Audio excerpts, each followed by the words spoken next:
Well,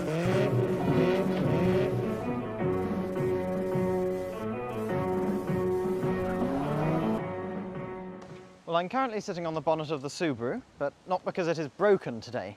Instead, to reward its reliability, I have decided to fit it with a new radio. This one should be better than the old one and have better reception, and it's also got a cassette deck. Anyway, let's fit it to the car. Now, of course, the first thing to do before doing anything electrical is to disconnect the battery. Make sure that doesn't touch anything. There we are. Well, here I am now sitting inside the car.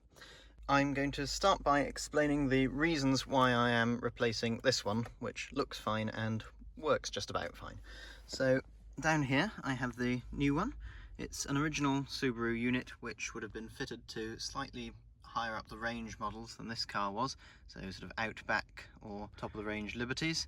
It's got a cassette player and multi-source audio control system, which I thought was the person who pressed the buttons, but apparently it's a special Subaru feature.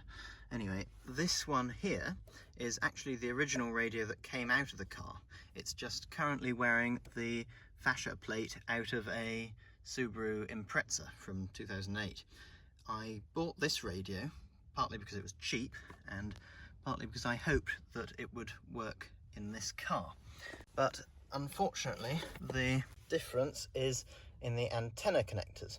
This, being the original radio out of the car, has a two-prong, what's known as a diversity antenna. And that's one where they have two antennas, one which sits in the boot, the other on the roof, and that means that the radio itself can switch between them. This radio is the original out of the car and it doesn't work. This one here is the radio out of an Impreza wearing the Liberty fascia plate. So I'm sorry if that's very confusing. Basically, I had two radios and I swapped the fascia plate over and put it in here. However, the Impreza radio has a normal style of single pin antenna connector. So the reception when you plug it in through an adapter isn't very good, which is why I've got this one, which has a cassette deck as well. So I'm going to now try and install this one and remove the various bits of plastic and things which you have to take off to put that in. I'm now going to show you how you can safely remove all these bits of trim and things and remove the radio. The first thing you want to do is remove this sort of plastic surround for the gear stick here, like this. You have to be very careful not to break the clips on it though, like that. So that's fine, and then you just pull that out and pull that out and it should just lift off. There we are. I know that my gear stick gaiter is horrible, but I can't get a new one unless it comes from Poland, so that's something I'll replace in the future. You should be able to leave this here, but the next thing you want to do is remove the ashtray, or tea bag storage in my case, and put that somewhere safe.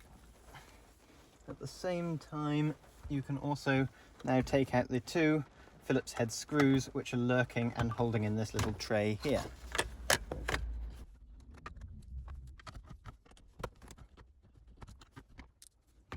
That now comes out like so, and the tray makes a very handy receptacle to put all the screws in. This next bit is where it starts to get a bit trickier, because in here, right up inside there, which is very difficult to see and especially difficult to catch on camera, there are two little screws in the bottom of the runners for the ashtray which need to come out before you can do anything else. So I'll try and get them out, but it's highly likely that you'll need a right-angled screwdriver or a ratchet with a screwdriver end on it.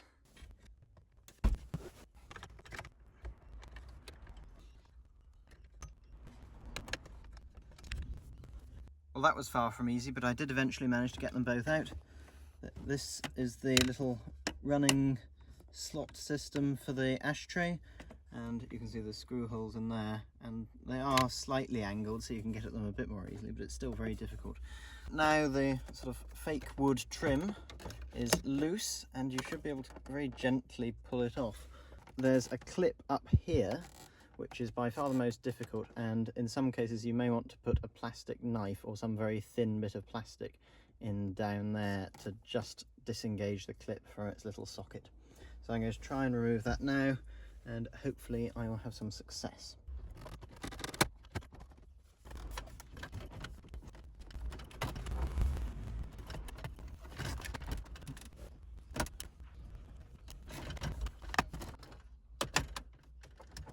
Hey! Whew.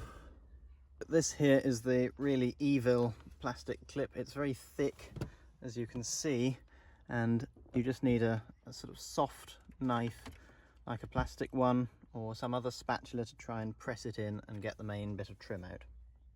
Now, after removing the connector for the cigarette lighter, you should be able to just lift this free, if this doesn't entangle itself like that. So put that carefully to one side. What we're greeted with are 4 screws, 2 there and 2 more on this side, and 2 more down here, which hold in this whole area which houses the air conditioning, the radio and the little storage bins.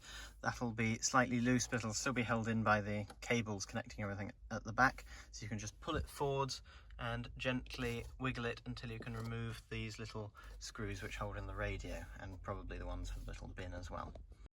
It's highly likely that you'll need an extension on your screwdriver, if not a very long one, for this part.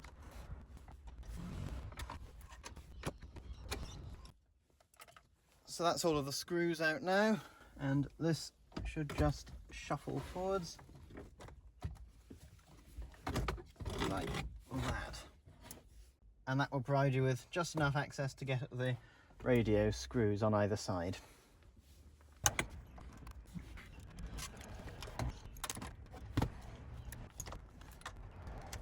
So that is the radio now loose, and it should just slide out.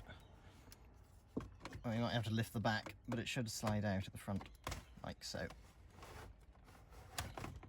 Now we can disconnect all the different cables and begin removing the little trays.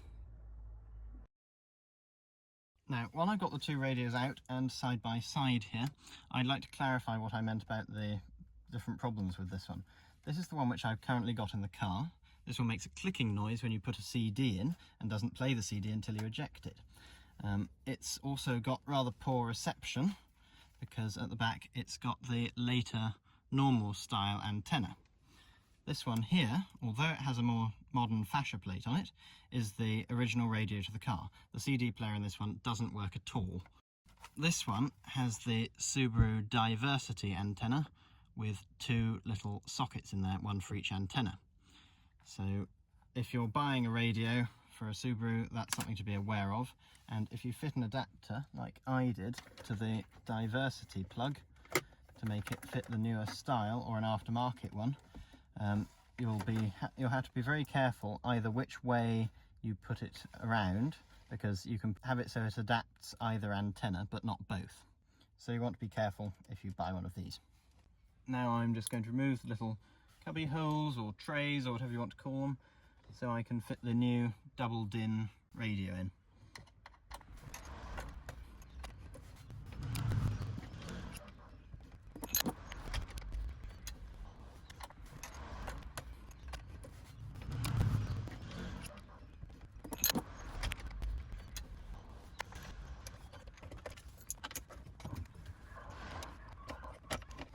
There's the radio in position, and all I should need to do now is put the little screws in the sides.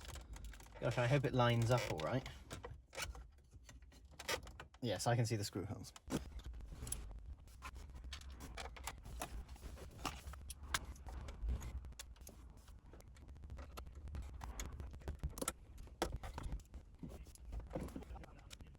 There's the radio just about in place and all connected. So now what I'm going to do is I'm going to put 1 screw in there and 1 screw in there, and then I'm going to do the most important step, which is putting the battery back on and seeing if the radio works. Fingers crossed it does. That's the battery reconnected, so if I put the key in the ignition and turn on the ignition, oh, It says system. Oh, aha! FM, that's good.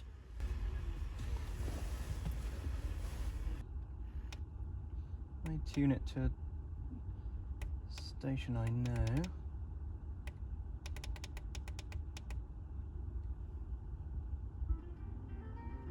Oh. Well, that seems to work anyway. Now I'll try a tape and a CD.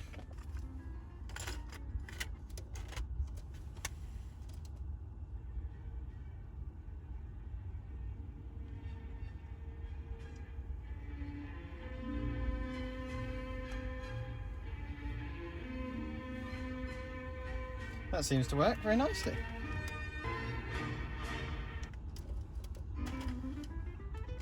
Good.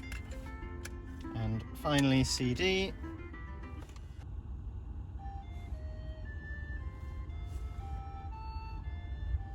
The volume knob is a bit iffy, I think. Now I can put it all back together.